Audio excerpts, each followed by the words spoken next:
And speaking about mix-ups, I did actually mix up one of our accommodations. After taking the ferry back to the mainland of South Australia, I went onto my little itinerary book and I tried to find the email with the place that I booked on Glenelg Beach, which is south of Adelaide. And I just couldn't find that email confirmation. And when I checked on my itinerary, where normally I would write that I booked a place, that night actually wasn't booked.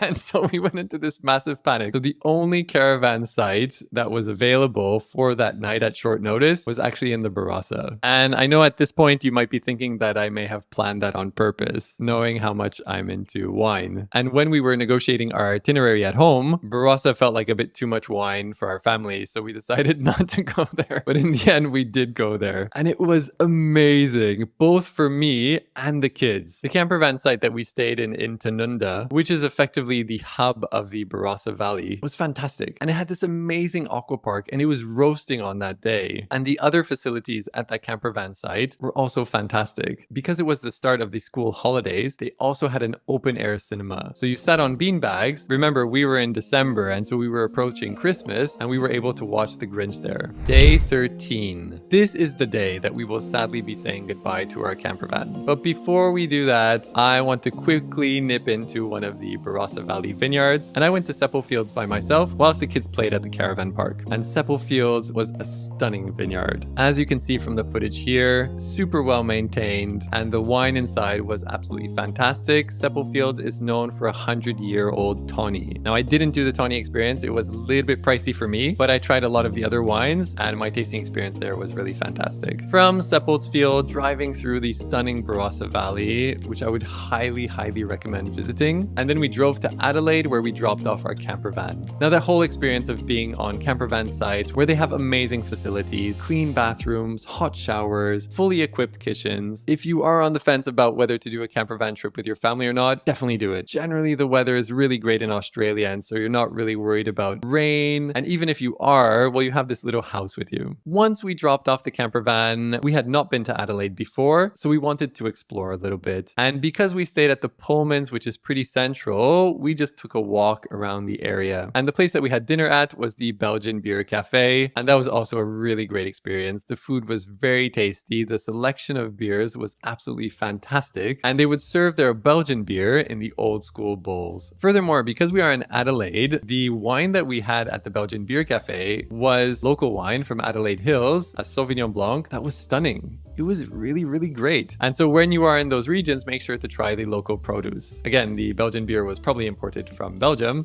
but you know what I'm talking about here. Day 14. Now, we are still in Adelaide, and this is the day where we will discover a little bit more about what Adelaide has to offer. And when I'm saying what Adelaide has to offer, we are going to Penfolds because Penfolds is the most famous vineyard in the world that comes from Australia. And so this was a little bit of a non-negotiable. I know I didn't want to turn this into a wine tour for my family, but Penfolds was a non-negotiable and it did not disappoint at all. We did the heritage tour, which was $35 per person, and they took you around the whole vineyard and gave you an idea of the history of Penfolds. Now, those of you who are interested in wine will know that Penfolds every year releases one of the most expensive wines in all of Australia called the Grange. And the Grange retails on average $1,000 a bottle. And even though I didn't plan on trying the Grange when we were at Penfolds, my partner surprised me and she actually bought me the Grange tasting. And that was a pretty mind-blowing experience. You will see from the footage that the cellar door itself is also stunning. And interestingly enough, it was the only cellar door that I ever visited, and I have been to a few cellar doors, where they had a display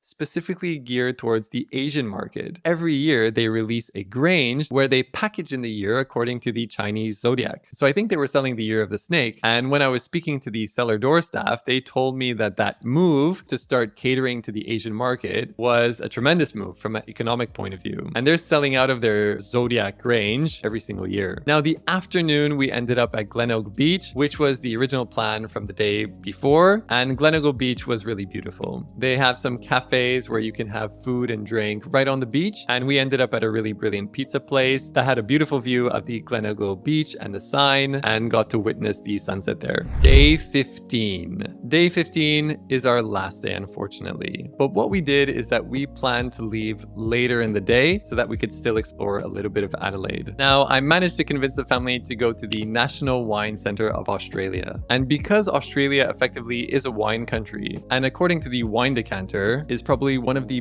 best wine producing countries in the world at the moment, the National Wine Centre was a really great experience. We did a very short tour. It was only 30 minutes. But if you are into wine, and realistically, even if you're not into wine, I would still recommend it because there was a lot about the history of winemaking in Australia that was told in a really entertaining and funny way. So even our kids enjoyed it. They did also have this funny little computer game where you would create your own wine that would then get rated. So you had to choose the grapes you wanted to use. You had to choose the picking time and the temperature. You had to choose how long you were fermenting the grapes, whether you put it in oak or not. So that was something that our kids really enjoyed. Finally, the wine tasting bar there was pretty overwhelming when it came to choice. Over 120 wines that you could just try by the glass. Now, to balance that out with something a little bit wholesome, we went to the Adelaide Botanic Gardens that also had a display on with some beautiful glass sculptures. The Botanic Gardens were stunning, and again, something that I would highly recommend. And after that, we took a taxi and flew back to Perth. So that was 2 weeks, guys. It was an amazing experience. If you want to get a copy of the itinerary, just feel free to leave a comment below and I'm happy to send that over to you. December was a great time to do that trip and we are looking forward to the next one.